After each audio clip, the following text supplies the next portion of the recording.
প্রকাশ করতে যাচ্ছি। যারা যারা ইচ্ছুক অতি সত্বর আমাদের কাছে লিস্টটা দিয়ে যান। আপনাদের নাম নথিভুক্ত করার জন্য অনুরোধ রইল। এখন আমাদের কাছে যে লিস্টগুলি আছে, তো যারা স্বইচ্ছায় আমরণ অনশনে অংশগ্রহণ করতে চান করতে অনুরোধ রইল। আমাদের কাছে অলরেডি নাম নথিভুক্ত এসে গেছে।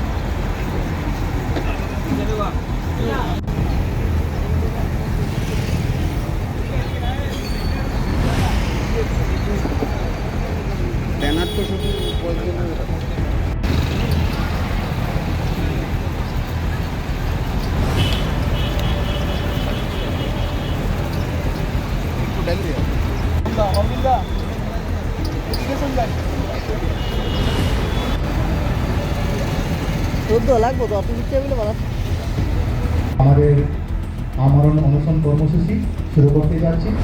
একটার সময় আমরা সুজিত দাস, রিপন দেব বর্মা,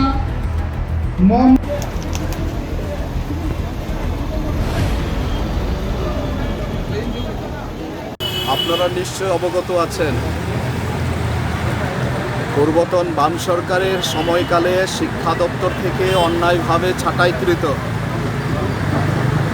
চাকুরিচ্যুত, যদিও বা কোথাও জাজমেন্টের 10,323 উল্লেখ নেই, কিন্তু তারপরেও তৎকালীন সময়ের শিক্ষা দপ্তরের এবং আইন দপ্তরের টুকলুকিপনা সিদ্ধান্ত মোতাবেক আমাদের রাজ্যের মাননীয় উচ্চ আদালত কর্তৃক যে রায়টা দেওয়া হয়েছিল, সেই রায়ের অপব্যাখ্যামূলে আমরা 2010 সাল এবং 14 সালে চাকুরি প্রাপক 10,323টি পরিবার, তাদের পরিভাষায় আমরা চাকুরি থেকে বঞ্চিত হয়েছিলাম, চাকুরি থেকে টার্মিনেট হয়েছিলাম 23 ডিসেম্বর 2017 সালে।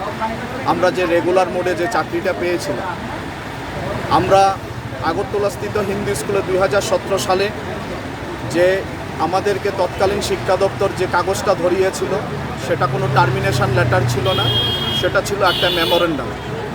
ওই মেমোরেন্ডামে আমাদের সুপ্রিম কোর্ট এবং হাইকোর্ট এবং সুপ্রিম কোর্টের যে মামলাটার নম্বরটা ছিল 18,993 থেকে 19,049, এই নম্বর মূলেই আমাদেরকে ছাঁটাইয়ের নির্দেশ দেওয়া হয়। আমরা সেই ছাঁটাইয়ের নির্দেশ, অর্থাৎ তারা যে মেমোরেন্ডামটা দিয়েছিলেন, সেই মেমোরেন্ডামটাকে আমরা পুড়িয়েছিলাম এবং আমরা স্পষ্টভাবে বলেছিলাম এটা কোনো টার্মিনেশন লেটার নয়।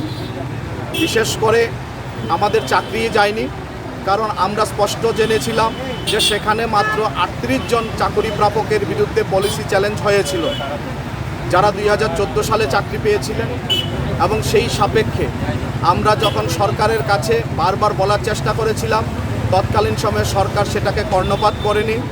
এবং ধারাবাহিকক্রমে আপনারা লক্ষ্য করেছেন, পরবর্তী সময়ে এই ত্রিপুরা রাজ্যের যাদের কোনো অস্তিত্ব ছিল না, যারা হঠাৎ করে ত্রিপুরা রাজ্যের আবেগপ্রবণ মানুষের ভোটে নির্বাচিত হয়ে 1.56% 2013 সালে যারা পেয়েছেন, তারা শাসকের ভূমিকায় 2018 সালে যারা আজকের দিনে শাসন ক্ষমতায় রয়েছে, তাদের শাসন ক্ষমতায় আসার পূর্বে তাদের দলীয় ভবিষ্যৎদর্শী দলিলে স্পষ্টভাবে উল্লেখ করেছেন 10,323টি পরিবারের উপরে সেদিনকার সময়ে যে অন্যায়টা হয়েছিল, যে অবিচারটা হয়েছিল, আমরা যদি ক্ষমতায় আসতে পারি তাহলে আইন সংশোধন করে আমরা এই শিক্ষকদেরকে পুনরায় বিদ্যালয়ে পাঠাবো।